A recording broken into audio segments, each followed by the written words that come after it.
Welcome dear students. Bhupendra Sharma, SGG government college Banswara. आज हम पढ़ने जा रहे हैं nomenclature of heterocyclic compounds part 2, the Hantzsch Widman nomenclature. जैसा कि हमने पिछले लेक्चर में पढ़ा था नोमेनक्लेचर ऑफ हेटेरोसाइक्लिक कंपाउंड्स की, उसमें हमने ट्रिवियल सिस्टम के बारे में और उसके नोमेनक्लेचर के बारे में पढ़ा था। आज हम उसी को आगे बढ़ाते हुए हेंस-विटमैन नोमेनक्लेचर, जो कि IUPAC नोमेनक्लेचर भी कहलाता है, उसके बारे में पढ़ने जा रहे हैं। हेंस-विटमैन नोमेनक्लेचर जो है वो जर्मन केमिस्ट आर्थर हेंस और ऑस्कर विटमैन ने दिया था 1887 और 1888 के अंदर। इसमें कई संशोधन भी किए गए और लास्ट अंतिम संशोधन जो किया गया था वो 1983 के अंदर किया गया था। ये जो नोमेनक्लेचर है विषम चक्रीय यौगिकों के नामकरण के लिए, इसमें 3 सदस्यीय वलय से लेकर और 10 सदस्यीय वलय जो है उनका नामकरण किया जाता है। लेकिन इस नोमेनक्लेचर के अंदर जो भी विषम परमाणु या हेटेरो एटम उपस्थित होता है उसका नामकरण के अंदर उसको प्रीफिक्स के रूप में रखा जाता है या उसको एक उचित प्रीफिक्स दिया जाता है जो ये बताता है कि इस रिंग के अंदर या विषम चक्रीय यौगिक में किस प्रकार का विषम परमाणु उपस्थित है। और उसके साथ साथ उसके अंदर सफिक्स एक लगाया जाता है नामकरण में, जो उसकी वलय के आकार या रिंग साइज़ और साथ ही साथ उस वलय में संतृप्तता या असंतृप्तता जो भी है उसको इंगित करता है। ये सफिक्स जो है वो हमें ये भी बताता है कि कई बार कि इस वलय में या इस विषम चक्रीय यौगिक में नाइट्रोजन उपस्थित है या नहीं है। अतः अंतिम रूप से हमें कह सकते हैं कि नामकरण के अंदर सबसे पहले उसकी स्थिति मीन्स लोकेंट कि कहाँ वो हेटेरो एटम उपस्थित है, उसके बाद कौन सा हेटेरो एटम उपस्थित है उसका प्रीफिक्स लिखा जाता है, उसके बाद अंत में सफिक्स जो हमें ये बताता है कि वलय किस साइज़ की है, 3 मेंबर्ड है, 4 मेंबर्ड है, 5 मेंबर्ड है या 10 मेंबर्ड है और वह संतृप्त है या असंतृप्त है। इसी को हम थोड़ा सा और समझ सकते हैं कि जो नोमेनक्लेचर है इसको हम इस आधार पर बता सकते हैं कि ये जो वलय यहाँ पे दिखा रखी है इसके अंदर यह एक जनरल उदाहरण है विषम चक्रीय यौगिक का, जिसमें Z परमाणु विषम परमाणु को या हेटेरो एटम को इंगित कर रहा है और यहाँ CH2N अर्थात अगर N का मान 1 है तो ये 3 सदस्यीय वलय हो जाएगी, N का मान 2 है तो ये 4 सदस्यीय वलय हो जाएगी, N का मान 3 है तो 5 सदस्यीय वलय हो जाएगी। इसी प्रकार यह क्रम चलता रहता है और वलय का आकार बढ़ता रहता है। जैसा कि हम देख रहे हैं type Z means hetero atom कौन सा उपस्थित है, उसका जो भी प्रीफिक्स है वो हम अभी आगे पढ़ेंगे इसके बारे में विस्तार से। तो उसका प्रीफिक्स ये बताता है कि इसके अंदर किस प्रकार का विषम परमाणु या हेटेरो एटम उपस्थित है। दूसरा है रिंग साइज अर्थात वलय का आकार 3 सदस्यीय है, 4 सदस्यीय, 5 सदस्यीय है या और बड़ी साइज़ है उसके बारे में, प्लस साथ में हमें ये भी बताता है इसकी नेचर प्रकृति कि वलय संतृप्त है, असंतृप्त है या आंशिक रूप से संतृप्त असंतृप्त है आदि। यह जो नोमेनक्लेचर है हेंस-विटमैन नोमेनक्लेचर, यह मोनोसाइक्लिक वलय जो कि 3 से 10 सदस्यीय वलय होती है विषम चक्रीय यौगिक की, उसके नामकरण के लिए सामान्यतया काम में लिया जाता है। जैसा कि हम अभी बात कर रहे थे कि विषम चक्रीय यौगिकों के नामकरण के अंदर हेंस-विटमैन नोमेनक्लेचर में जैसा कि हमने पढ़ा विषम चक्रीय यौगिक में कौन सा हेटेरो एटम या विषम परमाणु उपस्थित है। जैसा कि बात करें तो उसकी प्रीफिक्स के बारे में, तो अगर ऑक्सीजन उपस्थित है विषम परमाणु के रूप में तो हम प्रीफिक्स ऑक्सा काम में लेते हैं। इसी प्रकार यदि सल्फर उपस्थित है तो थाया प्रीफिक्स काम में लेते हैं, सेलेनियम है तो सेलेना, टेलुरियम के लिए हम टेलुरा काम में लेते हैं, नाइट्रोजन के लिए एजा, फास्फोरस के लिए फॉस्फा, आर्सेनिक के लिए अर्सा, एंटीमनी अगर उपस्थित है तो उसके लिए हम स्टीबा, बिस्मिथ है तो बिस्मा, सिलिकॉन है तो सिला। जर्मेनियम के लिए हम जर्मा प्रीफिक्स काम में लेते हैं। इसी प्रकार टिन के लिए स्टेना, लेड मीन्स पीबी अगर उपस्थित है तो प्लम्बा, और बोरॉन अगर उपस्थित है तो बोरा।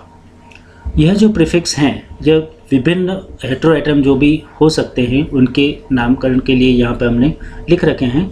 पर यहाँ ये ध्यान देने की बात है कि ये जो प्रीफिक्स या हेटेरोएटम जिस क्रम में लिखे गए हैं यही इनका वरीयता क्रम भी होता है। यदि मान लीजिए, जैसे मैं बताना चाहूँगा कि यदि किसी विषम चक्रीय यौगिक में एक से अधिक विषम परमाणु या हेटेरोएटम उपस्थित हैं, उदाहरण के लिए ऑक्सा और थाया मतलब सल्फर और ऑक्सीजन दोनों अगर उपस्थित हैं, तो ऑक्सा और थाया, तो सबसे पहले नंबरिंग के अंदर हम ऑक्सा को नंबरिंग देंगे क्योंकि वरीयता क्रम में ये पहले आ रहा है। उसके बाद सल्फर मीन्स थाया प्रीफिक्स लिखा जाएगा जो कि नंबर 2 पे आएगा। इसी तरह अगर मान लीजिए ऑक्सा, थाया और एजा मतलब ऑक्सीजन, सल्फर और नाइट्रोजन तीनों अगर उपस्थित हैं तो नंबरिंग ऑक्सीजन से स्टार्ट होगी, उसके बाद सल्फर को नंबरिंग जाएगी, उसके बाद नाइट्रोजन पे नंबरिंग जाएगी। इसको हम आगे और विस्तार से उदाहरण के द्वारा आगे समझेंगे। जैसा कि हमने पढ़ा कि विषम परमाणु यदि उपस्थित है, उदाहरण के लिए जैसे एक ही है, तो यह विषम परमाणु ही पूरे विषम चक्रीय यौगिक के नंबरिंग का निर्धारण करता है। यदि किसी यौगिक में एक ही विषम परमाणु उपस्थित है, जैसा कि हम यहाँ उदाहरण देख रहे हैं, इसके अंदर नाइट्रोजन उपस्थित है, तो हेटेरोएटम जो है इसी को हमेशा नंबर 1 पोजीशन दी जाती है। और यदि मान लीजिए इसमें कोई सब्स्टिट्यूएंट या प्रतिस्थापी समूह उपस्थित है तो नंबरिंग इस प्रकार से की जाती है कि विषम परमाणु के बाद आने वाले प्रतिस्थापी या उसको सबसे कम नंबर मिले। जैसे उदाहरण के लिए ये सामने इस उदाहरण में नाइट्रोजन को नंबर 1 पोजीशन दी जाएगी, क्योंकि यह विषम परमाणु है, इससे नंबरिंग स्टार्ट होगी बाय डिफ़ॉल्ट। और उसके बाद इधर अगर हम चलते हैं एंटी क्लॉकवाइज डायरेक्शन में तो 4 की जगह नंबर 2 आएगा, 3 की जगह नंबर 3 ही रहेगा और 2 की जगह 4 हो जाएगा। लेकिन इस प्रकार से CH3 को नंबर 4 पोजीशन मिलती है, वो गलत है। तो नंबरिंग इसी प्रकार से की जाएगी कि नाइट्रोजन पे नंबर 1, उसके बाद मिथाइल जो प्रतिस्थापी यहाँ है उसको नंबर 2, लोवेस्ट नंबर यही मिलेगा, उसके बाद नंबर 3 और 4 इसी क्रम में नंबरिंग होगी। तो इस प्रकार से नाइट्रोजन को नंबर 1 और मिथाइल ग्रुप उपस्थित है तो उसको नंबर 2 पोजीशन दी जाएगी। इस प्रकार से इसकी नंबरिंग की जाती है। यदि मान लीजिए किसी विषम चक्रीय यौगिक में, जैसा कि यहाँ नीचे उदाहरण में बताया गया है, एक से अधिक विषम परमाणु उपस्थित हैं, यदि वो समान हैं तो उसके लिए हम डाई या ट्राई वर्ड काम में लेते हैं प्रीफिक्स के साथ साथ, जो कि ये बताते हैं कि ये 2 विषम परमाणु हैं, वो 2 हैं, अगर 3 है तो ट्राई, 2 है तो डाई। इस प्रकार से उसको इंगित किया जाता है। जैसे कि यहाँ उदाहरण में 2 नाइट्रोजन हैं, लेकिन इन 2 नाइट्रोजन में पहले वाले नंबर नाइट्रोजन पे संतृप्तता है, मतलब यहाँ पे डबल बॉन्ड नहीं है, और नंबर 3 वाले पे असंतृप्तता दिख रही है, डबल बॉन्ड से जुड़ा हुआ है। तो नंबरिंग के अंदर हमें यदि एक से अधिक विषम परमाणु उपस्थित हैं तो यह भी ध्यान रखना होता है कि नंबरिंग के अंदर संतृप्त विषम परमाणु को प्रायिकता दी जाती है, वरीयता दी जाती है या उसको प्रेफरेंस दी जाती है, और नंबरिंग जो है वो संतृप्त विषम परमाणु से स्टार्ट होगी और दूसरे विषम परमाणु मीन्स नाइट्रोजन की तरफ यहाँ इस प्रकार से जाएगी ताकि उसको लोवेस्ट नंबर मिले। इस प्रकार से नंबरिंग याद दर्शा रखिए, नंबर 1, नंबर 2, नंबर 3। और इसका प्रीफिक्स की हम बात करें तो नाइट्रोजन के लिए हम एजा वर्ड काम में लेते हैं प्रीफिक्स के रूप में। तो यहाँ पर नंबर 1 और नंबर 3 दोनों पे ही नाइट्रोजन है, इसलिए इसका प्रीफिक्स हो जाएगा 1,3 डाई एजा। यदि मान लीजिए अभी जो उदाहरण हमने पढ़े थे, देखिए उसमें दोनों हेटेरो एटम समान थे। यदि एक से अधिक या एक से भिन्न प्रकार के विषम परमाणु वलय में उपस्थित हैं तो उनके प्रीफिक्स भी अलग अलग होंगे और उनकी लोकेंट जो भी उनकी पोजीशन है जहाँ पे वो हैं उसको भी साथ में दर्शाया जाता है। तो इसके लिए कुछ नियम हम ये इस प्रकार से समझ सकते हैं। यदि मान लीजिए ऑक्सीजन और नाइट्रोजन दोनों ही उपस्थित हैं तो ऑक्सीजन के लिए ऑक्सा और नाइट्रोजन के लिए एजा, यह प्रीफिक्स काम आएंगे। और लेकिन इनके अंदर हम नाम देख रहे हैं कि अब इन दोनों को हमें साथ जोड़ना है, तो जोड़ते समय ऑक्सा का और एजा दोनों के अंदर हम देख रहे हैं कि ऑक्सा में ए और एजा में शुरुआत में ए, दोनों जो वोवेल्स हैं ये साथ आ रहे हैं। तो जब दोनों को एक साथ जोड़ा जाएगा तो फर्स्ट पार्ट जो भी है, जैसे यहाँ पे हमारा ऑक्सा, तो ऑक्सा का ए जो है लास्ट वाला उसको हटा दिया जाता है, ओमिट कर दिया जाता है। और इस तरह से दोनों अगर एक साथ उपस्थित हैं ऑक्सीजन और नाइट्रोजन, तो दोनों को प्रीफिक्स में कंबाइन करने के दौरान ऑक्सा का ए हटा दिया जाता है और पूरा नाम ऑक्साजा हो जाएगा, न कि ऑक्सा एजा। तो ये थोड़ा सा ध्यान रखने की बात है कि यदि एक से अधिक भिन्न परमाणु उपस्थित हैं, विषम परमाणु उपस्थित हैं, तो दोनों भिन्न परमाणुओं के प्रीफिक्स को जोड़ते समय जो प्रेफरेंस जिसकी पहले है उसको हम पहले लिखेंगे, जिसकी प्रेफरेंस बाद में है उसको बाद में लिखेंगे। और यदि दोनों में वोवेल्स अगर समान आ रहे हैं एंड एक साथ हो रहे हैं, जैसे कि अभी हमने बताया ऑक्सीजन और नाइट्रोजन का उदाहरण लेके, तो यहाँ पर ऑक्सा और एजा में से ऑक्सा का ए और एजा का आगे वाला ए ये दोनों समान हैं, इसलिए कंप्लीट फर्स्ट वाले का मीन्स ऑक्सा का ए हटाते हुए नाम ऑक्साजा हो जाता है। नंबरिंग जो है विषम परमाणु में, इसमें हाईएस्ट प्रायोरिटी उसको दी जाती है जो कि वरीयता क्रम के अंदर पहले आता है।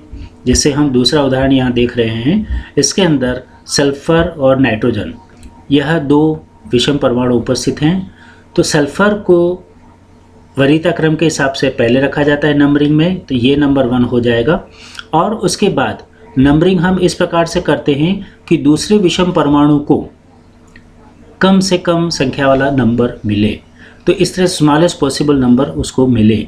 तो इस तरह से नंबरिंग के दौरान इधर हम देख रहे हैं सल्फर नंबर 1, नंबर 2 यहाँ और नंबर 3 नाइट्रोजन को मिल रहा है।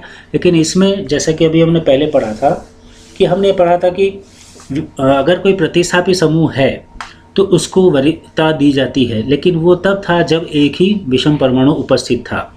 लेकिन यहाँ पर 2 विषम परमाणु उपस्थित हैं और दोनों भिन्न भिन्न हैं, तो यहाँ पर वरीयता क्रम या नंबरिंग देने के अंदर पहले अधिक वरीयता क्रम वाले विषम परमाणु को नंबरिंग दी जाती है, जैसे कि यहाँ सल्फर को दिया गया है। और उसके बाद इस क्रम में चलते हैं कि दूसरे विषम परमाणु को कम से कम नंबर मिले। अब प्रतिस्थापी कौन सा है, कहाँ जुड़ा हुआ है, उसके बारे में हमें विचार नहीं करना है। तो इस तरह से प्रतिस्थापी को यहाँ नंबर 4 दिख रहा है नंबरिंग में, और इस तरह से इसका नाम हो जाएगा 4-मिथाइल 1,3-डायथाइजा। 1,3-डायथाइजा इसलिए क्योंकि नंबर 1 पे थाया मीन्स सल्फर है और नंबर 3 पे नाइट्रोजन मीन्स एजा है। और थोड़ा सा वापस हम ऊपर वाले इस उदाहरण की तरफ से हम देख सकते हैं कि थाया सल्फर के लिए थाया और नाइट्रोजन के लिए एजा। तो थाया का ए और एजा का ए चूंकि दोनों समान आ रहे हैं, तो थाया का ए ओमिट कर दिया जाता है, तो थाया जा हो गया, न कि थाया एजा। यह आपके सामने वरीयता क्रम को ही दर्शा रखा है कि ऑक्सीजन को सबसे पहले, फिर सल्फर, फिर सेलेनियम, उसके बाद वरीयता क्रम चलते हुए नाइट्रोजन, फास्फोरस, और उसके बाद चलते हुए यहाँ कार्बन, फिर लास्ट में बोरोन। इस प्रकार से जो कि हमने पहले शुरुआत के अंदर टेबल के अंदर देख लिया था। विषम परमाणु जो भी उपस्थित होता है उसके बारे में तो हमने पढ़ लिया कि उसको हमें क्या क्या प्रीफिक्स देना है, किस प्रकार से देना है। एक अगर उपस्थित है तो क्या होगा, एक से अधिक उपस्थित है तो किस प्रकार से उनके नाम प्रीफिक्स जो है वो जुड़ेंगे। लेकिन नामकरण के अंदर हैंस विटमैन नोमेनक्लेचर में दूसरा जो इम्पोर्टेंट पार्ट है वो वलय का है, रिंग साइज। वलय का जो आकार है वह इसमें महत्वपूर्ण हो जाता है। जैसे कि हम यहाँ देख रहे हैं कि इसके लिए सिलेबल जो है सफिक्स का वो हम सेलेक्ट करते हैं, लैटिन नाम से लिया गया है। जैसे ट्राई, अगर 3 सदस्यीय वलय है तो ट्राई का IR मतलब उसके नामकरण में सिलेबल IR काउंट होता है। इसी तरह यदि 4 सदस्यीय वलय है मीन्स टेट्रा, तो टेट्रा का ET यहाँ पर हम सिलेबल के रूप में काम में लेते हैं सफिक्स के अंदर। इसी तरह यदि हेप्टा अगर है 7 मेंबर्ड है तो उसके लिए हम EP, हेप्टा का EP यहाँ पर काम में लेते हैं। ऑक्टा मीन्स अगर 8 सदस्य वाला है तो OC, इसी तरह नोना है तो ON और डेका है तो EC। इस प्रकार से यहाँ दिखा रखा है कि सफिक्स में सिलेबल क्या काम आएंगे। जैसे 3 के लिए IR इर, 4 के लिए इट, 5 के लिए ऑल, 6 के लिए इन, 7 मेंबर अगर है तो इप, 8 के लिए ऑक या OC, 9 के लिए ON और 10 के लिए EC। यह हमें ध्यान हमेशा रखना है। क्यों? क्योंकि वलय के अंदर कौन सी वलय के लिए कौन सी साइज़ है, उस वलय के लिए कौन सा सिलेबल काम में लेना है। रिंग साइज़ के अंदर ही दूसरा जो पार्ट है, अभी हमने जो पढ़ा था उससे हमें ये तो पता चल गया कि वलय का आकार क्या है, 3 सदस्यीय, 4 सदस्यीय, 5 सदस्यीय या 8, 9, 10 जो भी है। लेकिन अगर इसके साथ साथ हमें ये भी देखना पड़ेगा कि इस वलय के नेचर क्या है, वलय की प्रकृति क्या है। वलय संतृप्त है, असंतृप्त है, या वलय के अंदर नाइट्रोजन है या नहीं है।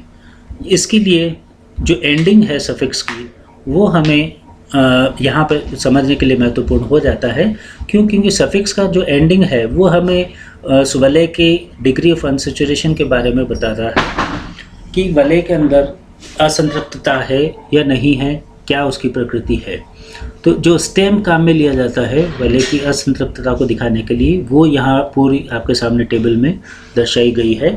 जैसा कि हमने अभी पहले पढ़ा था कि 3 सदस्यीय वलय है तो उसको दर्शाने के लिए हम IR काम में ले रहे हैं। 4 सदस्यीय लिए तो इसके लिए ET, 5 के लिए OL, 6 के लिए IN, 7 मेंबर के लिए AP, 8 मेंबर के लिए OC, 9 के लिए ON, 10 के लिए EC। ये तो थे सिलेबल जो कि लैटिन न्यूमरल से लिए गए थे। लेकिन अगर वलय संतृप्त है तो जैसे हम यहाँ देख रहे हैं 3, 4, 5, 6, 7, 8, 9, 10 जो भी सदस्य वलय सब के अंदर एक कॉमन सफिक्स एंडिंग चल रहा है ANE। तो अगर संतृप्त वलय है 3 सदस्यीय है तो इरेन, 4 सदस्यीय है तो कहलाएगा इटेन, 5 सदस्यीय है तो ओलेन, 6 सदस्यीय संतृप्त है तो इनेन, 7 सदस्यीय है तो इपेन, 8 सदस्यीय है तो ओकेन, 9 सदस्यीय वलय है संतृप्त है तो ओनेन और 10 सदस्यीय है तो इकेन। लेकिन थोड़ा सा अंतर आ जाता है यदि यह वलय असंतृप्त है। तो असंतृप्त है लेकिन यहाँ पर थोड़ा सा हम देख रहे हैं अनसैचुरेटेड और सैचुरेटेड विद नाइट्रोजन यहाँ पर देख रहे हैं। तो यदि संतृप्त है, जैसे कि हमने पहले संतृप्त के ही उदाहरण दिया था, तो हम पहले संतृप्त पे ही आ जाते हैं इधर की तरफ राइट साइड में। यदि संतृप्त है लेकिन उसमें नाइट्रोजन परमाणु उपस्थित है तो 3, 4 और 5 सदस्यीय वलय के लिए हम थोड़ा सा IDINE यह सफिक्स काम में लेते हैं एंडिंग के लिए। जैसे 3 सदस्यीय में मैंने बताया IR, 4 के लिए ET, 5 के लिए OL। ये तो अलग अलग हो गया, लेकिन नाइट्रोजन है और 3, 4 और 5 सदस्यीय वलय अगर है तो सफिक्स का एंडिंग IDINE मीन्स इडीन से होगा। तो 3 सदस्यीय वलय विद नाइट्रोजन संतृप्त है तो इरिडीन कहलाएगी, सफिक्स के रूप में इसको काम में लेंगे। 4 सदस्यीय अगर वलय है तो इटिडीन वर्ड काम में लेंगे सफिक्स के रूप में एंडिंग दर्शाते हुए, और 5 सदस्यीय है तो ओलिडीन।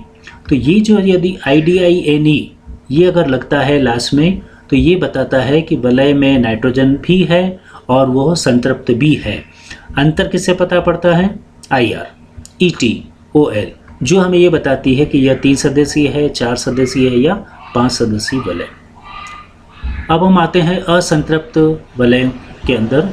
यदि वलय असंतृप्त है तो 3, 4, 5, 6 सभी के लिए यहाँ हम देख रहे हैं 3 सदस्यीय वलय में INE, लास्ट में ETE, ये इसमें इसमें E मीन्स सफिक्स में, जैसे इसका नाम 3 सदस्यीय असंतृप्त है तो इरीन, 4 सदस्यीय असंतृप्त वलय है तो ईट, 5 सदस्यीय है तो ओल, 6 सदस्यीय असंतृप्त है तो इन, 7 सदस्यीय यदि वलय है तो असंतृप्त है तो उसके लिए इपीन। इसी तरह 8 सदस्यीय के लिए ओसीन, 9 के लिए ओनिन और 10 के लिए सीन। इस प्रकार हम ये देख सकते हैं कि नामकरण के अंदर विषम परमाणु का प्रीफिक्स क्या रहेगा सबसे पहले हमें वो सेलेक्ट करना है। उसके बाद में वलय का आकार, और वलय के आकार के साथ साथ हमें उसकी संतृप्तता या असंतृप्तता के बारे में जानकारी लेनी है। उस आधार पर इस टेबल से हमें उपयुक्त वलय आकार के आधार पर उसका सिलेबल लेना है। 3 सदस्य तो IR या क्या आएगा, 4 सदस्य तो ET, 5 सदस्य तो OL, 6 के लिए IN, ये हमने देख लिया। लेकिन संतृप्त है या असंतृप्त है यह बताने के लिए हमें उसके एंडिंग जो है वह ANE से करनी है या INE से करनी है या आइडीन से करनी है, यह हमें थोड़ा ध्यान रखना पड़ेगा। लेकिन इस चीज़ को आप अच्छे से समझ लेंगे तो आगे नामकरण बहुत आसान हो जाएगा। अब प्रीफिक्स और सफिक्स, जैसा कि हमने अलग अलग तो पढ़ लिया कि हेटेरोएटम्स जो उपस्थित है उनके लिए प्रीफिक्स क्या होंगे, वलय का जो आकार है और वलय की जो प्रकृति है उसके आधार पर सफिक्स क्या होगा।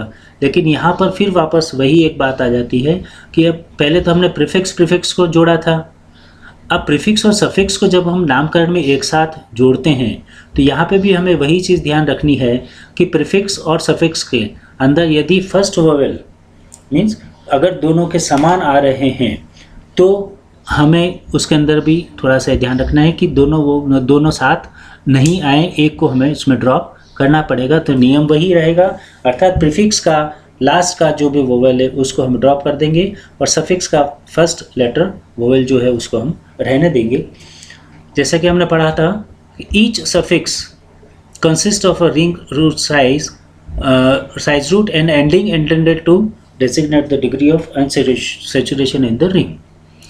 मीन्स प्रत्येक सफिक्स जो है वह इसके अंदर हमें रिंग साइज के बारे में जानकारी देता है और उसकी जो एंडिंग है वह हमें डिग्री ऑफ अनसैचुरेशन के बारे में बताता है कि, लेकिन हमें ये, जैसा मैंने पहले भी जस्ट बताया था आपको, कि ये हमें महत्वपूर्ण ये है कि ध्यान रखने की बात है कि यदि संतृप्त वलय है तो उसके लिए हमें सैचुरेटेड सफिक्स में संतृप्त वाला जो सफिक्स है वही काम में लेना है, और वही चूँकि वही संतृप्त वलय के लिए अप्लाई होता है, और असंतृप्त सफिक्स हमें उन वलय के लिए काम में लेना है जिसके अंदर अधिकतम संख्या में नॉन क्यूमुलेटेड डबल बॉन्ड हों। इसको हम विभिन्न उदाहरण से समझ सकते हैं। जो भी अभी हमने नियम पढ़े उसको हम इन उदाहरणों के द्वारा समझ भी सकते हैं और एक तरह से उसका रिवीजन भी कर सकते हैं। जैसे यहाँ पर हम देख रहे हैं कि यह 3 सदस्यीय वलय है जिसके अंदर नाइट्रोजन परमाणु विषम परमाणु के रूप में उपस्थित है। तो नाइट्रोजन के लिए जो प्रीफिक्स होता है वह है ऐसा। तो यहाँ पर एक काम हमारा हो गया कि प्रीफिक्स हमने डिसाइड कर लिया नाइट्रोजन के लिए ऐसा। अब वलय को हम देख रहे हैं कि यह 3 सदस्यीय वलय है, तो 3 सदस्यीय वलय और साथ में संतृप्त भी है, इसके अंदर कहीं कोई डबल बॉन्ड आपको नहीं दिखाई दे रहा है, इसलिए 3 सदस्यीय वलय फुली सैचुरेटेड है, इसलिए सफिक्स इरिडीन काम में हम लेंगे। अब नामकरण हमें करना है तो प्रीफिक्स और सफिक्स दोनों को हमें जोड़ना है। दोनों को जोड़ते समय जैसा कि हम यहाँ देख रहे हैं, प्रीफिक्स पहले सफिक्स बाद में, तो प्रीफिक्स में से एजा में यहाँ ए आ रहा है लास्ट में, और यहाँ पर सफिक्स का पहला वर्ड जो है वो इरिडीन का आई। तो चूंकि 2 वोवल्स आपके यहाँ दिख रहे हैं तो दोनों को जब हम कंबाइन करेंगे तो 2 वोवल्स जो हैं उनमें से एजा का ए लास्ट वाला हटा दिया जाता है, ओमिट कर दिया जाता है, और एजा एरिडीन नहीं होकर के इसका नाम करेक्ट नेम हो जाएगा एजिरिडीन, अर्थात एजा का ए हमने इसमें से हटा दिया। तो ये उदाहरण था एजिरिडीन का। दूसरा उदाहरण आपके सामने यहाँ है जिसमें 4 सदस्यीय या 4 मेंबर्ड रिंग आपको दिख रही है जिसके अंदर 2 विषम परमाणु उपस्थित हैं, एक ऑक्सीजन और एक नाइट्रोजन। अब जैसे कि हमने बात की थी कि 2 अगर विषम परमाणु हैं तो दोनों में प्रेफरेंस किसको पहले दी जाएगी। तो जो टेबल हमने सबसे पहले देखी थी प्रीफिक्स की, उसमें ऑक्सीजन को पहले वरीयता मिलेगी, नाइट्रोजन को वरीयता बाद में मिलेगी।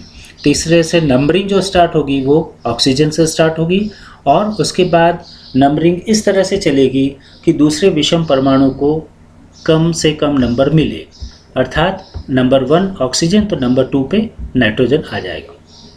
ये तो नंबरिंग हो गई। अब दोनों के प्रीफिक्स की भी बात करें तो प्रीफिक्स में ऑक्सीजन के लिए हम ऑक्सा और नाइट्रोजन के लिए हम एजा काम में लेते हैं, लेकिन दोनों को जब हम कंबाइन करेंगे तो ऑक्सा और एजा, तो ऑक्सा का अंतिम वाला जो ए है उसको हम ड्रॉप करते देते हैं और इस तरह से प्रीफिक्स जो हो जाएगा वह हो जाएगा 1,2-ऑक्साजा, ना कि ऑक्सा एजा। तो करेक्ट नाम होगा इसका प्रीफिक्स का 1,2-ऑक्साजा। अब जैसा कि हमने देखा 4 मेंबर्ड रिंग है, तो 4 मेंबर्ड रिंग के लिए और चूंकि संतृप्त भी है तो इसलिए जो सफिक्स काम होगा वो काम होगा, पूरा काम आएगा इटिडीन। तो अब ऑक्साजा प्रीफिक्स और इटिडीन सफिक्स, इन दोनों को हमें यहाँ जोड़ना है वापस। तो जोड़ने के अंदर इनकी नंबरिंग भी हमने साथ में यहाँ लिखी है, नंबर 1 पे ऑक्सा, नंबर 2 पे एजा, तो 1,2-ऑक्साजा ये तो प्रीफिक्स हो गया। और संतृप्त है, 4 मेंबर्ड रिंग है, इसलिए सफिक्स हो गया इटिडीन। तो दोनों को जोड़ने के अंदर जैसा कि हम यहाँ देख रहे हैं 1,2-ऑक्साजा और इटिडीन, दोनों में से ऑक्साजा का ए यहाँ पर वोवल और इटिडीन का ये ई, ये भी वोवल। तो प्रीफिक्स का जो अंतिम वोवल है, ये लेटर है ए, इसको ओमिट कर दिया जाता है, हटा दिया जाता है और इस तरह से इसका करेक्ट नाम हो जाता है 1,2-ऑक्साजिटिडीन, 1,2-ऑक्साजिटिडीन। तो ये दूसरा उदाहरण हमने समझा, इसके आधार पर हमने नामकरण को देखा। तीसरा उदाहरण आपके सामने इस प्रकार से है। इसके अंदर जैसा कि हम देख रहे हैं 3 विषम परमाणु उपस्थित हैं, 2 नाइट्रोजन और 1 ऑक्सीजन। तो प्रीफिक्स ऑक्सीजन के लिए ऑक्सा और नाइट्रोजन के लिए एजा, पर चूँकि 2 नाइट्रोजन है इसलिए हम डाई एजा वर्ड यहाँ पे प्रीफिक्स के रूप में काम में लेंगे। इनकी स्थिति नंबरिंग की बात करें तो ऑक्सीजन को नंबर वरीयता फर्स्ट मिलेगी और उसके बाद में इधर से या इधर से किधर से भी चलें नंबरिंग करते हुए 1 नाइट्रोजन को नंबर 2 और 1 नाइट्रोजन को नंबर 5 स्थिति मिलेगी। तो इस तरह से 1 ऑक्सा 2 5 डाई एजा, यहाँ हमारे पास में ये स्थिति आ गई। अब प्रीफिक्स का हमारा काम यहाँ हो गया। तो यहाँ पर जैसे हमने देखा ऑक्सा, जैसे कि हमने पहले बात की थी कि 2 प्रीफिक्स को अगर हम कंबाइन करते हैं तो एक प्रीफिक्स का लास्ट का वोवल हटा दिया जाता है, लेकिन यहाँ पर हम उसको नहीं हटा रहे हैं। क्यों? क्योंकि ऑक्सा ये तो ठीक है, लेकिन एजा के आगे डाई आ गया तो डाई एजा है, तो इसलिए ऑक्सा डाई एजा पूरा वर्ड यहाँ रहेगा। यहाँ ऑक्सा का ए नहीं हटाया जाएगा, प्रीफिक्स का लेटर वोवल। इस तरह से ऑक्सा डाई एजा यही रहेगा। अब बात आती रिंग की साइज़ की। तो ये हमारे पास में 5 सदस्यीय वलय है और असंतृप्त भी है। तो 5 सदस्यीय वलय है, असंतृप्त है, तो इसके लिए सफिक्स जो है वह ओल काम में लिया जाता है। तो अब सफिक्स और प्रीफिक्स दोनों को हमें जोड़ना है। जोड़ते समय अंतिम रूप से नाम जब यहाँ देख रहे हैं तो यहाँ पे 1 2 5 ऑक्साडाइजोल करेक्ट नाम यही है आपका, कि एप्रोप्रिएट जो सफिक्स उसमें था तो वोवेल्स को हमने कहीं ड्रॉप किया था, ऊपर देखा, उसके समझा उसको कि किस प्रकार से हमको उसको ड्रॉप कहाँ करना है कहाँ नहीं करना है। तो इस तरह से इसका करेक्ट नाम हुआ 1 2 5 ऑक्साडाइजोल। अब कुछ और उदाहरण हैं जिसके अंदर हमें जो संतृप्त वलय जो थी उसके अंदर अगर नाइट्रोजन है, मतलब 3 सदस्यीय 4 सदस्यीय और 5 सदस्यीय वलय, उन 3 4 5 सदस्यीय वलय जो कि संतृप्त हैं, यदि उसमें नाइट्रोजन है तो उसमें इरिडीन वर्ड हमने काम में लिया था। तो अब हम सम्मिलित रूप से उदाहरण लेके समझ सकते हैं कि 3 सदस्यीय वलय है तो इरिडीन, 4 सदस्यीय है संतृप्त है लेकिन नाइट्रोजन है उसमें तो इटिडीन काम में लेंगे, और 5 सदस्यीय है संतृप्त है नाइट्रोजन है उसमें तो हम ओलिडीन वर्ड यहाँ पे सफिक्स के रूप में काम में लेते हैं। तो यहाँ एक्सट्रीम राइट साइड में हम यहाँ देख रहे हैं, यहाँ पे 3 सदस्यीय वलय है जिसमें नाइट्रोजन जुड़ा हुआ है विषम परमाणु के रूप में, और तो इस तरह से इसका नाम नाइट्रोजन के लिए हम एजा, और 3 सदस्यीय वलय संतृप्त है नाइट्रोजन तो इरिडीन, तो दोनों को कंबाइन करते हुए एजा प्लस इरिडीन तो यहाँ पर हमने एजा का ए, अंतिम वाला जो ए है इसको ओमिट कर दिया है जोड़ते समय, तो एजिरिडीन इसका नाम हो गया। इसी तरह से 3 सदस्यीय संतृप्त वलय जिसमें ऑक्सीजन यहाँ दिख रही है, तो ऑक्सा ऑक्सीजन के लिए और इरेन संतृप्त वलय के लिए हम सफिक्स काम में ले रहे हैं। तो इस तरह से कंबाइन नेम इसका ऑक्सीरेन हो गया। इसी तरह से थाया इरेन, सल्फर के लिए थाया, और 3 सदस्यीय वलय इसलिए इरेन, इसलिए कंबाइन करके इनको हमने लिखा है थाया इरेन। 4 मेंबर्ड, 5 मेंबर्ड, 6 मेंबर्ड रिंग के आपके सामने उदाहरण, सारे के सारे उदाहरण संतृप्त वलय के हैं। इसके अंदर हम यहाँ देख रहे हैं ऑक्सीजन के लिए ऑक्सा, 4 सदस्यीय है इसलिए सफिक्स ईटेन, तो प्रीफिक्स हेटेरोएटम का ऑक्सा और सफिक्स रिंग का और संतृप्त है इसलिए ईटेन, दोनों को जोड़ के नाम हो गया ऑक्सीटेन। यहाँ ऑक्सीटेन के अंदर प्रीफिक्स जो था ऑक्सा उसका ए ओमिट कर दिया गया, हटा दिया गया है, इसलिए नाम ऑक्सीटेन। इसी तरह से उदाहरण है थाया ईटेन। इसी तरह यहाँ हम देख रहे हैं, यहाँ ANE सफिक्स में नहीं आ रहा है। यहाँ हम नाइट्रोजन को देख रहे हैं, 4 मेंबर्ड संतृप्त रिंग है, तो इसलिए नाइट्रोजन के लिए एजा, लेकिन 4 मेंबर्ड है, संतृप्त है, नाइट्रोजन है, इसलिए एजिटिडीन, मीन्स इटिडीन जो है वह सफिक्स के रूप में काम में लिया जाता है। इसी तरह 5 मेंबर्ड संतृप्त रिंग है जिसमें नाइट्रोजन उपस्थित है, तो ओलिडीन जो है वो सफिक्स के रूप में काम में लिया जाता है, इसलिए एजा नाइट्रोजन के लिए और ओलिडीन वलय के साइज के लिए, 5 सदस्यीय है, संतृप्त है, नाइट्रोजन युक्त है, इसलिए पूरा नाम इसका हो गया एजोलिडीन। इसी तरह थायोलेन और ऑक्सोलेन, इसको हम आसानी से समझ सकते हैं। नीचे यह 6 सदस्यीय वलय के उदाहरण दिए हुए हैं, ये एजिनेन और ये है असंतृप्त है इसलिए एजीन। अब हम आते हैं प्रतिस्थापियों के ऊपर। यदि वलय में एक विषम परमाणु उपस्थित है और साथ में कोई प्रतिस्थापी भी उपस्थित है, तो नंबरिंग और नामकरण कैसे होगा उसके बारे में थोड़ा सा समझ लेते हैं उदाहरण के द्वारा। पहला उदाहरण आपके सामने इधर, ऑक्सीजन हेटेरोएटम है तो नंबरिंग यहीं से स्टार्ट होगी, लेकिन चूंकि दूसरा कोई विषम परमाणु उपस्थित नहीं है, प्रतिस्थापी है, तो नंबरिंग इस प्रकार से की जाती है कि प्रतिस्थापी समूह को कम से कम नंबर मिले। तो इस तरह से नंबरिंग 1 2 3 इस प्रकार से स्टार्ट होगी। तो 1 पे ऑक्सीजन के लिए ऑक्सा, और 3 सदस्यीय वलय है तो इरेन संतृप्त है, ऑक्सीजन युक्त है, तो ऑक्सा और इरेन दोनों को जब कंबाइन करते हैं तो यह हो जाएगा ऑक्सीरेन। तो ऑक्सीरेन तो इसका नाम हो गया, लेकिन नंबर 2 स्थिति पे प्रोपाइल समूह प्रतिस्थापी के रूप में जुड़ा हुआ है, इसलिए पूरा नाम हो जाता है 2 प्रोपाइल ऑक्सीरेन। दूसरा उदाहरण यहाँ पे है 3 ब्रोमो 3 मिथाइल एजिरिडीन का। यहाँ पे हम देख रहे हैं 3 सदस्यीय वलय है, नाइट्रोजन है तो नाइट्रोजन के लिए एजा, 3 सदस्यीय है तो इरिडीन वल काम में लेंगे। एजा और इरिडीन दोनों को कंबाइन किया इसलिए नाम हो गया एजिरिडीन। लेकिन प्रतिस्थापी के अंदर नंबरिंग हम देख रहे हैं कि नंबरिंग इधर 2 पे ब्रोमो है, 3 पे मिथाइल ग्रुप है, तो नंबरिंग जब भी करी जाती है या नामकरण के अंदर हमें अल्फ़ाबेटिकल ऑर्डर ध्यान रखना होता है कि नंबर 2 पे ब्रोमो है, नंबर 3 पे मिथाइल है। अगर उल्टा होता, मान लीजिए 4 पे 3 पे कहीं और इस प्रकार के, अगर मान लीजिए कुछ भी अलग अलग होता तो 4 ब्रोमो पहले आता, 3 मिथाइल बाद में आ सकता था। क्यों? क्योंकि हमें सब्स्टिट्यूएंट्स का अल्फ़ाबेटिकल ऑर्डर का ध्यान रखना है। तो इस उदाहरण का सही नाम है 2 ब्रोमो 3 मिथाइल एजिरिडीन। इसी प्रकार नीचे उदाहरण है 2 ब्रोमो 4 इथाइल थायोलेन का। यह भी हम आसानी से देख सकते हैं कि नंबरिंग किस प्रकार से की हुई है।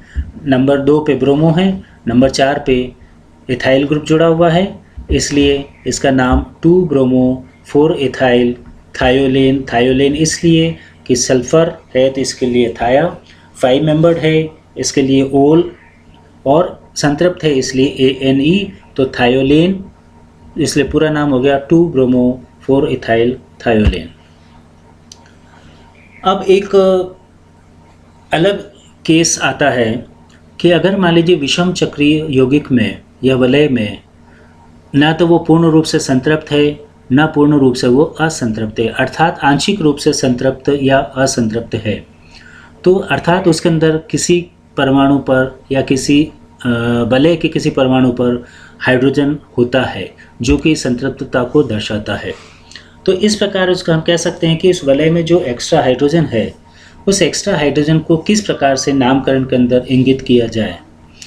तो हम ये कह सकते हैं कि यदि वलय में कहीं आंशिक रूप से असंतृप्तता है, पार्शियल अनसैचुरेशन है, तो उसको हम ये 3 मेथड जो हैं इनके द्वारा अलग अलग रूप से दर्शाया जा सकता है।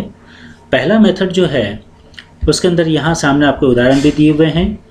तो ये नाइट्रोजन या कार्बन जिस पर भी एक्स्ट्रा हाइड्रोजन उपस्थित होता है उसको हम इटैलिक कैपिटल लेटर H के द्वारा और उसकी स्थिति के आधार पे लिखते हैं। जैसे कि यहाँ हम देख रहे हैं पहला उदाहरण यह है ऑक्सोल। तो ऑक्सोल में जैसे कि हम देख रहे हैं नंबर 2 और नंबर 3 स्थिति जो है वो संतृप्त है, यहाँ डबल बॉन्ड नहीं है। तो आंशिक रूप से संतृप्त है या यूँ कह सकते हैं आंशिक रूप से असंतृप्त है। तो ऐसी स्थिति के अंदर नंबर 2 और 3 स्थिति पे हाइड्रोजन की पोजीशन को, एक्स्ट्रा हाइड्रोजन को बताने के लिए हम इस प्रकार से लिखते हैं। सबसे पहले नंबर 2, उसके आगे इटैलिक कैपिटल लेटर में H, इसके बाद नंबर 3 पे भी एक H है तो 2H, 3H और उसके बाद इसका नाम ऑक्सोल। इसी तरह से दूसरा उदाहरण है एज़िपीन। इसके अंदर नाइट्रोजन पे ही एक एक्स्ट्रा हाइड्रोजन है इसलिए इसको 1H एज़िपीन लिखा जाता है। लेकिन अगर हम सिर्फ एज़िपीन लिखें तो भी काम चल जाता है क्योंकि मान लिया जाता है कि एज़िपीन में नाइट्रोजन पे ही हाइड्रोजन उपस्थित है एक्स्ट्रा। ये जो उदाहरण है तीसरा आपके सामने, इसके अंदर नंबरिंग भी आपको बता रखी है। उसको भी थोड़ा सा पिछले वाले जो हमने उदाहरण देखे थे उसी तरह का ये उदाहरण है कि नंबरिंग में वरीयता जैसे हम देख रहे हैं कि 3 विषम परमाणु उपस्थित हैं। तो 3 विषम, एक ऑक्सीजन, एक सल्फर और एक नाइट्रोजन, तीनों ही अलग अलग हैं। तो तीनों के लिए प्रीफिक्स भी अलग अलग होंगे। ऑक्सीजन के लिए ऑक्सा, सल्फर के लिए थाया, नाइट्रोजन के लिए एजा। इनका वरीयता क्रम जो है वह ऑक्सीजन के बाद सल्फर, ये नाइट्रोजन ये है। तो नंबरिंग जब है तो 1 पे ऑक्सा, 2 पे थाया, 3 पे एजा। तो ऑक्सा, थाया, एजा। तो ऑक्सा, थाया और एजा का जो लास्ट ए है वोवेल उसको ड्रॉप कर दिया जाता है प्रीफिक्स और सफिक्स को जोड़ने के दौरान, इसलिए इसका नाम हो जाता है ऑक्साथायाजोल। और इस तरह ये देख रहे हैं ऑक्साथायाजोल नंबर 1, 2 और 3 ये हम इसका नाम। लेकिन हम जो बात कर रहे हैं एक्स्ट्रा हाइड्रोजन की, तो एक्स्ट्रा हाइड्रोजन के अंदर यहाँ पर हम देख रहे हैं कि नंबर 5 जो स्थिति है उस पे एक्स्ट्रा हाइड्रोजन है, मतलब वहाँ पर असंतृप्तता नहीं है। ये जो एक्स्ट्रा हाइड्रोजन है उसको इस प्रकार से इंगित किया जाता है कि 5H123 ऑक्साथायाजोल। इसी तरह से ये अंतिम उदाहरण जिसके अंदर नंबर 4 स्थिति के ऊपर एक्स्ट्रा हाइड्रोजन है, इसलिए 4 तो इसकी स्थिति को बता रहा है, H को कैपिटल H के रूप में लिखा जाता है और उसके बाद ऑक्सीन जो कि इसका वलय का नाम है। दूसरा केस एक्स्ट्रा हाइड्रोजन्स के लिए जैसा कि हम यहाँ देख रहे हैं पाइरेन्स के अंदर ये सब दोनों उदाहरण आपके सामने हैं। इसके अंदर जैसे हम देख रहे हैं कि इधर नंबर 2 और इधर नंबर 4 यहाँ पर डबल बॉन्ड हैं, लेकिन इस वाली स्थिति पे डबल बॉन्ड नहीं है। इसी तरह यही 6 सदस्यीय वलय है जिसमें ऑक्सीजन उपस्थित है, इसके अंदर नंबर 2 स्थिति और नंबर 5 स्थिति पर डबल बॉन्ड है, लेकिन नंबर 4 स्थिति पे एक्स्ट्रा हाइड्रोजन दिख रहे हैं। तो ये एक इस तरह का केस है कि भाई इनको हम नामकरण कैसे करें। इसी तरह से 5 सदस्यीय पायरोल, तो पायरोल में भी हम यहाँ देख रहे हैं कि नंबर 1 और नंबर 4 स्थिति पे डबल बॉन्ड है, लेकिन यहाँ पर नंबर 3 पे डबल बॉन्ड नहीं है। डबल बॉन्ड यहाँ पर नंबर 1 और नंबर 3 स्थिति पे है। तो हम ये कह सकते हैं कि इनके अंदर डबल बॉन्ड्स की स्थिति बदल जाने से इनके नामकरण भी अलग अलग होंगे, इनके नाम अलग होने ही चाहिए। तो इसका नाम कैसे होगा, तो इसको ये स्पेशल प्रॉब्लम एक तरह से आती है ये किसके कारण है? आइसोमेरिज्म के कारण। क्योंकि डबल बॉन्ड्स अपनी स्थिति बदलते रहते हैं या बदल लेते हैं, तो उसके अंदर एक्स्ट्रा हाइड्रोजन की स्थिति भी बदल जाती है। तो इसलिए इनके नाम के अंदर हैं तो ये पाइरेन के ही उदाहरण 6 सदस्यीय वलय है जिसमें ऑक्सीजन है, लेकिन यहाँ पर नंबरिंग हम जब करते हैं तो अब नंबरिंग में हमको ये ध्यान रखना है कि जो भी एक्स्ट्रा हाइड्रोजन वाली स्थिति है, उस एक्स्ट्रा हाइड्रोजन वाली स्थिति को लोवेस्ट नंबर मिले विषम परमाणु के बाद, तो नंबरिंग उस दिशा में हम करते हैं। तो जैसे हम यहाँ देख रहे हैं कि पाइरेन में इस 2H पाइरेन में 1 पे ऑक्सीजन है, लेकिन नंबर 2 स्थिति पे ये हाइड्रोजन एक्स्ट्रा दिख रहा है, तो इसलिए नाम होता है इसका 2 इटैलिक H फिर पाइरेन, तो 2H पाइरेन लिखा जाता है। इसी तरह से ये उदाहरण है आपका 4H पाइरेन का। इसमें नंबरिंग आप इधर से करें या इधर से करें, इसको नंबर 4 स्थिति ही मिलनी है, तो यह 4H पाइरेन का है। बस वापस मैं आपको ध्यान दिलाना चाहूँगा कि एक्स्ट्रा हाइड्रोजन यहाँ अगर इस प्रकार से है, पाइरेन का जिस उदाहरण देख रहे हैं हम, तो जो संतृप्त स्थिति है जहाँ पर एक्स्ट्रा हाइड्रोजन है उसको हम प्रायोरिटी देते हैं नंबरिंग के अंदर, अर्थात उसको लोवेस्ट नंबर मिले। कुछ और उदाहरण आपके सामने हैं। पायरोल जिसमें नाइट्रोजन पे ही हाइड्रोजन जुड़ा हुआ है, तो 1H पायरोल। यहाँ पे नंबर 3 स्थिति पे हाइड्रोजन है एक्स्ट्रा, तो यह 3H पायरोल कहलाता है। नंबरिंग आपका इसी तरह से की जाती है 1 2 3। अगर आप इधर से भी करेंगे तो इधर देखें 1 के बाद 2 फिर 3 और ये 4, इधर से करने पर इसको नंबर 4 स्थिति मिलती है। तो इसलिए नंबरिंग इधर से ना करके 1 2 3 जो जैसा कि दर्शाया गया है इसी डायरेक्शन से की जाती है। यह उदाहरण आपका 2H पायरोल का, नंबर 2 स्थिति पे एक्स्ट्रा हाइड्रोजन है। यहाँ है 4 मिथाइल 2H ऑक्सीट, नंबर 4 पर मिथाइल ग्रुप प्रतिस्थापी के रूप में 4 सदस्यीय वलय है, ऑक्सीजन उपस्थित है और साथ में एक्स्ट्रा हाइड्रोजन भी है नंबर 2 स्थिति के ऊपर। तो नंबरिंग जैसा कि हमने कहा कि नंबरिंग करते हुए पहले है विषम परमाणु वरीयता में, उसके बाद एक्स्ट्रा हाइड्रोजन वाली स्थिति को हम कंसिडर करते हैं और उसके बाद में आगे नंबरिंग चलती है। तो यहाँ पर 1 के बाद 2 फिर 3 और ये 4 पे आपका मिथाइल ग्रुप है, तो 4 मिथाइल 2H ऑक्सीट इसका नाम हो जाएगा। यह दूसरा उदाहरण आपके सामने 2 मिथाइल 2H ऑक्सीट, अर्थात नंबर 2 पे ही एक एक्स्ट्रा हाइड्रोजन में यहाँ डबल बॉन्ड नहीं दिख रहा आपको, इसी पे एक एक्स्ट्रा हाइड्रोजन है और इसी पे मिथाइल ग्रुप भी जुड़ा हुआ है, इसलिए इसका नाम 2 मिथाइल 2H ऑक्सीट हो जाता। और अन्य उदाहरण जैसे देख रहे हैं सामने, ये एजिपीन 7 मेंबर के हैं जिसमें नंबर 1 पे ही हाइड्रोजन दिख रहा है। यहाँ नंबर 2 स्थिति पे हाइड्रोजन है तो इसे कहलाएगा 2H एजिपीन। यहाँ पर 3H एजिपीन, नंबर 3 पे हाइड्रोजन है, यह नंबर 4 स्थिति पे हाइड्रोजन है इसलिए 4H एजिपीन। यहाँ पर हम देख रहे हैं 3 पे तो एक्स्ट्रा हाइड्रोजन है और 7 स्थिति के ऊपर मिथॉक्सी ग्रुप प्रतिस्थापी के रूप में जुड़ा हुआ है, तो 7 मिथॉक्सी 3H एजिपीन, ये इसका करेक्ट नेम हो जाता है। अब दूसरा मेथड जो है, यदि कोई एक पर्टिकुलर स्थिति नहीं है, एक से अधिक स्थितियों पर एक्स्ट्रा हाइड्रोजन हैं, मान लीजिए 2 या 3 या 4 अलग अलग हैं, तो डाईहाइड्रो, ट्राईहाइड्रो या टेट्राहाइड्रो इस प्रकार से वर्ड के द्वारा ये काम में लेके भी हम ये बता सकते हैं कि उसके अंदर 2 या 3 या 4 स्थितियां या परमाणु जो हैं वो संतृप्त हैं या उन पे एक्स्ट्रा हाइड्रोजन हैं।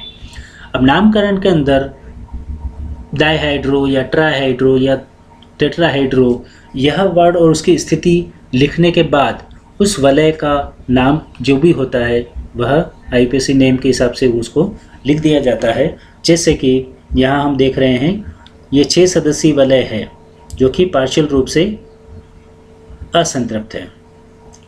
इसके नाम तो एजीन जो है 6 मेंबर्ड है, एजीन इसके लिए प्रॉपर वर्ड हमने इसका विटमैन नोमेनक्लेचर के हिसाब से लिखा है, लेकिन इसके अंदर नंबर 1 और नंबर 2 स्थिति पे 2 हाइड्रोजन दिख रहे हैं, इसलिए 1,2 डाईहाइड्रो और बाद में एजीन इस प्रकार से लिख दिया जाता है। दूसरे उदाहरण में नंबर 1 और नंबर 4 इन दोनों स्थितियों पे एक्स्ट्रा हाइड्रोजन यहाँ दिख रहा है, इसलिए 1,4 डाईहाइड्रो, 2 हाइड्रोजन इसलिए डाईहाइड्रो, 1 और 4 इनकी स्थिति को बता रहा है, 1,4 डाईहाइड्रो एजीन। इसी तरह एजीन का एक और उदाहरण यहाँ पे, जिसके अंदर नंबर 2, 3, 4 और 5 ये 4 स्थितियाँ जो है इन पे एक्स्ट्रा हाइड्रोजन दिख रहा है। तो 2, 3, 4, 5 टेट्राहाइड्रो ये लिखने के बाद एजीन हम लिखते हैं तो करेक्ट नेम हो जाता है 2, 3, 4, 5 टेट्राहाइड्रो एजीन। अंतिम उदाहरण 5 मेंबर रिंग का आपके सामने है, जिसके अंदर नंबर 2 और नंबर 3 इन दो स्थितियों पे एक्स्ट्रा हाइड्रोजन है, इसलिए इसको लिखा जाता है 2, 3 डाइहाइड्रो। और 5 मेंबर्ड है इसलिए ओल वर्ड काम में लेंगे हम सफिक्स के रूप में, और ऑक्सीजन के लिए ऑक्सा। तो ऑक्सा और ओल दोनों को जब जोड़ दिया जाता है तो ऑक्सोल, इस प्रकार से इसका नाम हो जाता है रिंग का, और पूरा नाम इसका हो जाएगा 2, 3 डाइहाइड्रो ऑक्सोल। कुछ और उदाहरण आपके सामने रेजिपीन के 7 मेंबर्ड रिंग के, जैसे जो हमने थोड़ा सा भी पहले भी दिखा था, लेकिन वो पर्टिकुलर एक पोजीशन पे ही एक्स्ट्रा हाइड्रोजन था। यहाँ पे हम देख रहे हैं ये एजिपीन, इसके अंदर नंबर 2 और नंबर 3 इन दोनों स्थितियों पे एक्स्ट्रा हाइड्रोजन है, इसलिए 2, 3 डाइहाइड्रो एजिपीन। यहाँ पे नंबर 4 और 5 स्थितियों पर एक्स्ट्रा हाइड्रोजन है, इसलिए 2, 4, 5 डाइहाइड्रो एजिपीन। यहाँ पे नंबर 2 और नंबर 5 स्थिति पर एक्स्ट्रा हाइड्रोजन दिख रहा है, इसलिए 2, 5 डाइहाइड्रो एजिपीन करेक्ट नाम होगा। एक तीसरा अल्टरनेट मेथड है जो 4 और 5 सदस्यीय वलय के लिए है, लेकिन यहाँ ये एक्स्ट्रा हाइड्रोजन की बात नहीं कर रहा है। इसके अंदर नंबर और 4-5 सदस्यीय वलय के अंदर एक special hence Whitman suffix use किए जाते हैं वो डबल बॉन्ड्स की पोजीशंस को बताने के लिए। पर ये जो केस हम अभी बात कर रहे हैं इसके बारे में, यह केवल पार्शियली अनसैचुरेटेड 4 और 5 मेंबर्ड हेट्रोसाइक्लिक रिंग के लिए है, जिसके अंदर डबल बॉन्ड्स की पोजीशन को हम किस प्रकार से बता सकते हैं उसके बारे में यहाँ पे हैं। जैसे कि एक यहाँ हम देख रहे हैं कि स्पेशल कैरेक्टर डेल्टा, ये हम काम में ले रहे हैं डेल्टा 1, डेल्टा 2, डेल्टा 3 एक्सेट्रा। तो ये जो 1 हम लिखते हैं डेल्टा के ऊपर, या 2 लिख रहे हैं या 3 लिख रहे हैं, ये बताता है डेल्टा 1 मतलब नंबर 1 और नंबर 2 पोजीशन पे जो है डबल बॉन्ड है। डेल्टा 2 मीन्स 2 और 3 पे डबल बॉन्ड है। डेल्टा 3 का मतलब 3 और 4 में एटम्स के बीच में डबल बॉन्ड है। और नामकरण जब किया जाता है 4 और 5 मेंबर रिंग का, पार्शियली अनसैचुरेटेड का, तो उसके अंदर सबसे पहले डेल्टा और ऊपर डबल बॉन्ड की पोजीशन कि किन दो परमाणुओं के बीच में है। तो जैसे मैंने यहाँ लिखा डेल्टा 1 मतलब पहला और दूसरा जो स्थिति है उसके बीच में डबल बॉन्ड है। फिर प्रीफिक्स, जो भी हेटेरोएटम है उसका प्रीफिक्स लिख दिया जाता है, जैसे नाइट्रोजन है तो एजा, सल्फर है तो थाया, ऑक्सीजन है तो ऑक्सा वगैरह होगा। और फिर स्पेशल सफिक्स जो भी रिंग का वलय है उसका कौन सा सफिक्स आएगा 4 मेंबर के लिए, 5 मेंबर के लिए, जैसा कि यहाँ बता रखा है। 4 मेंबर विद नाइट्रोजन अगर है तो इटीन, विदाउट नाइट्रोजन है तो इटीन, ETINE और ETENE। 5 मेंबर है तो ओलिन विद नाइट्रोजन, और विदाउट नाइट्रोजन तो ओलिन, मीन्स INE और ENE, यह दोनों का अंतर यहाँ पर आ जाता है। जैसे उदाहरण आपके सामने एजिटीन के उदाहरण हैं, जिसके अंदर यहाँ पर 4 मेंबर रिंग है, नाइट्रोजन है, पर नंबरिंग जब हम कर रहे हैं तो नंबर 1, 2, 3, 4, तो इधर नंबर 2 स्थिति पे डबल बॉन्ड दिख रहा है, और इस वाले उदाहरण में भी इधर से नंबर 2 स्थिति पे डबल बॉन्ड दिख रहा है। मतलब ये और ये दोनों ही संरचना एक जैसी हैं, और इसके अंदर नंबर 2 और 3 स्थिति के बीच में डबल बॉन्ड है, इसलिए डेल्टा 2, डेल्टा स्क्वायर, ये हम कैरेक्टर लगा देते हैं और आगे पूरा इसका नाम एजिटीन लिख देते हैं। एजिटीन 4 मेंबर्ड विद नाइट्रोजन है, तो इसलिए TINE, ETINE यह हम सफिक्स काम में लेते हैं। और नाइट्रोजन के लिए एजा, तो एजा का ए हटाते हुए एजिटीन नाम इसका दे दिया गया। इसी तरह ये उदाहरण है ऑक्सीटीन, मीन्स ऑक्सा, ऑक्सीजन, और 4 मेंबर्ड विदाउट नाइट्रोजन है तो ETENE। यहाँ देखिए 4 मेंबर्ड में विद नाइट्रोजन था तो हमने ETINE ये लिखा था, और यहाँ पर ETENE, ऑक्सीटीन, ये हम काम में लेंगे।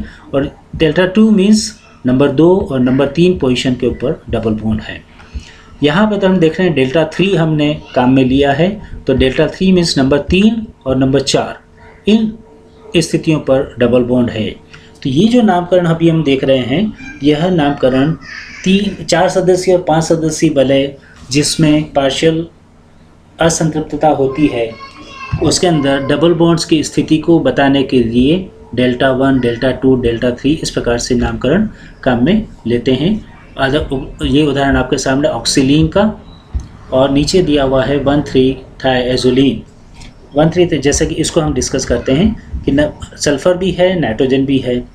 तो 5 मेंबर है तो सल्फ़र के लिए थाया, नाइट्रोजन के लिए एज़ा, तो थाया एज़ा ये हो गया।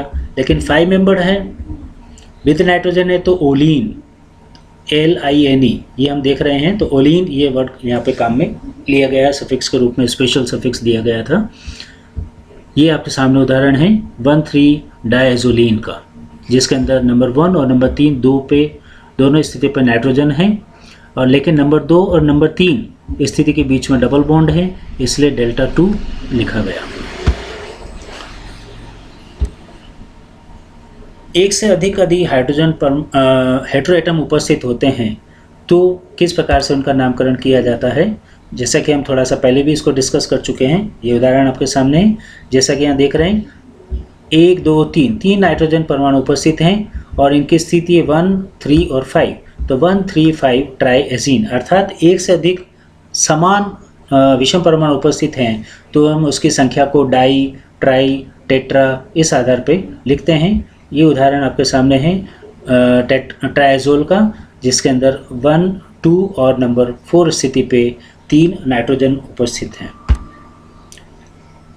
यदि एक से अधिक संख्या में विषम परमाणु उपस्थित हैं लेकिन समान नहीं हैं, भिन्न हैं, तो ऐसी स्थिति में उनका नामकरण और नंबरिंग दोनों को हमें ध्यान में रखना है। तो नंबरिंग के लिए सबसे पहले जो हमने प्रीफिक्स वाली जो टेबल देखी थी, डिस्कस की थी, उसके अंदर वरीयता क्रम के आधार पर जो भी परमाणु पहले आ रहा है उसको प्रायिकता पहले दी जाएगी, उसके बाद आने वाले को बाद में प्रायिकता दी जाएगी, वरीयता दी जाएगी। तो इस आधार पर हम ये देखते हैं कि सबसे पहले जो भी विषम परमाणु हैं उनके प्रीफिक्स क्या क्या होंगे, उनकी वरीयता का क्रम क्या रहेगा, उसको हम डिसाइड कर लेते हैं। तो उसके बाद हमारा काम नामकरण का आसान हो जाता है। जैसे कि हम यहाँ उदाहरण देख रहे हैं, 3 सदस्यीय वलय है, ऑक्सीजन और नाइट्रोजन 2 हैं, लेकिन नंबरिंग ऑक्सीजन से स्टार्ट करेंगे क्योंकि ऑक्सीजन को प्रेफरेंस दी जाएगी, वरीयता दी जाती है नाइट्रोजन के ऊपर, इसलिए नंबर 1 यहाँ, नंबर 2 पे नाइट्रोजन, नंबर 3 ब्लैंक। तो ये आपका ऑक्सीजन के लिए ऑक्सा, नाइट्रोजन के लिए एज़ा। तो ऑक्सा, एज़ा, इरिडीन दोनों कंबाइन करेंगे जब प्रीफिक्स और सफिक्स को, तो दोनों प्रीफिक्स को कंबाइन करने के अंदर ऑक्सा और एज़ा का तो ऑक्साज़ा हो जाएगा, और ऑक्साज़ा प्लस इरिडीन इनको हम जब कंबाइन करेंगे प्रीफिक्स और सफिक्स को, तो फिर एक हम ऑक्साज़ा का जो ए है लास्ट में उसको भी हटा दिया जाता है, तो ऑक्सीरिडीन नाम आपका यहाँ पर हो जाता है। अगला उदाहरण आपके सामने है थाइएज़ोल का, 5 सदस्यीय वलय है जिसमें नंबर 1 पे बाय डिफ़ॉल्ट, क्योंकि अधिक वरीयता है सल्फ़र की इसलिए नंबर 1 पे सल्फ़र रहेगा। नंबरिंग जब हम करते हैं तो वो इसी क्रम में करते हैं कि दूसरे विषम परमाणु को कम नंबर मिले। जैसे इधर से हम कर रहे हैं तो 1, 2, 3 पे नाइट्रोजन आ रहा है, लेकिन अगर हम विपरीत दिशा से करते हैं तो यहाँ से 1 इधर 2 हो जाएगा, यहाँ 3 हो जाएगा, लेकिन नाइट्रोजन को नंबर 4 मिलेगा जो कि सही नहीं है। तो नंबरिंग की जो यहाँ संख्या बता रखी है या दिशा बता रखी है, इसी दिशा से हम नंबरिंग सही मानी जाएगी यहाँ पर, तो इसलिए इसका नाम हो जाएगा 1,3-थाइएज़ोल।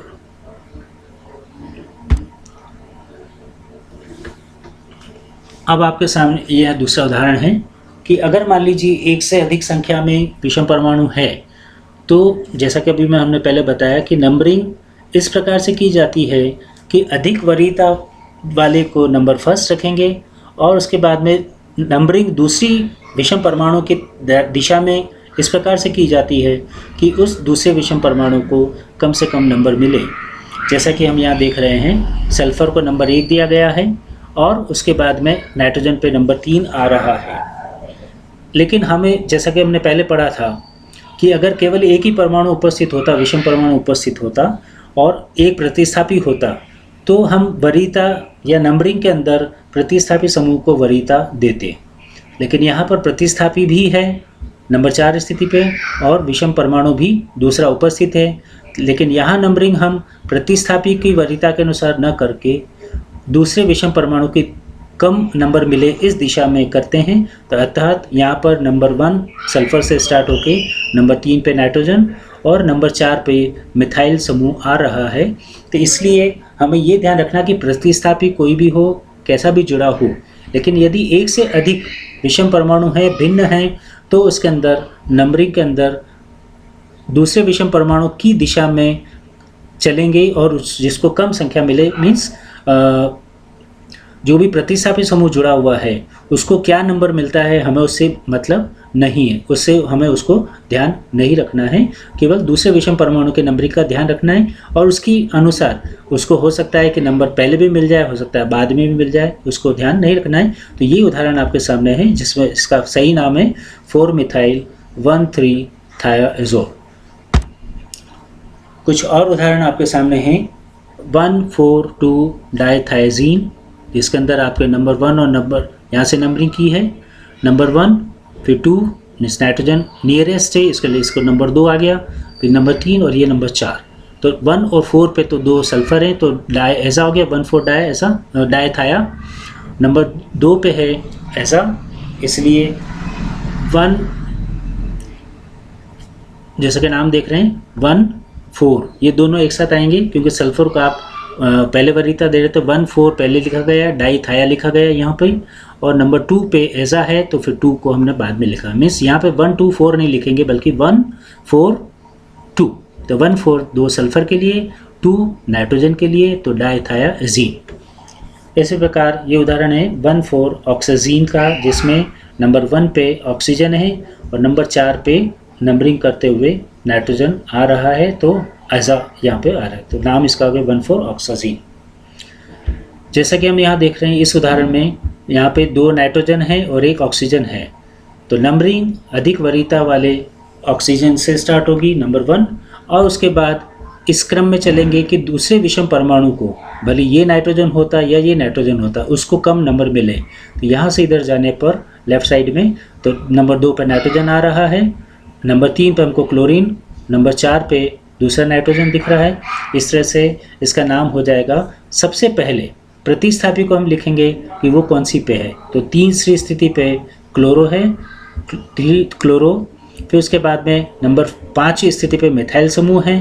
तो यहाँ पे हम प्रतिस्थापियों का जब नामकरण के अंदर लिख रहे हैं तो अल्फ़ाबेटिकल ऑर्डर देखें, आप ध्यान रखें वापस कि क्लोरो C पहले, मिथाइल M बाद में, तो 3-क्लोरो-5-मिथाइल, ये तो हो गया प्रतिस्थापियों का। उसके बाद वलय के अंदर 1 पे ऑक्सा, तो 1 और इधर ऑक्सा, उसके बाद 2 और 4 पे 2 नाइट्रोजन, तो डाई ऐसा।